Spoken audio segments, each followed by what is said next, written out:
Alors, il y a deux compétences qui sont, à mon avis, un petit peu invisibles dans le parcours scolaire parce que voilà, elles ne sont pas exposées et on n'a pas à les exposer dans le cadre d'une école.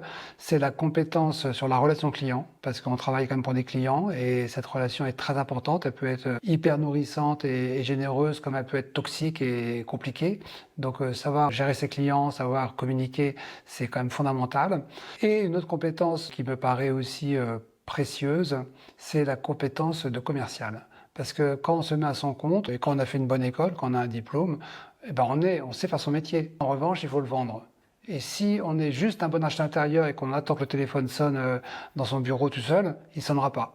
Donc en fait, il faut aller chercher les clients. Et là, c'est plus les compétences d'acheteur intérieur, c'est les compétences de marketing, de prospection, de commercial, de négociation, savoir se vendre, savoir communiquer. Et c'est un peu le b.a.-ba. Lorsqu'on se met à son compte, notre premier métier, ça devient entrepreneur. Et une fois qu'on a rapporté un client, on peut faire de l'architecture intérieure. Mais si on ne veut pas passer par cette case entrepreneuriale, on ne pourra pas pratiquer l'architecture intérieure.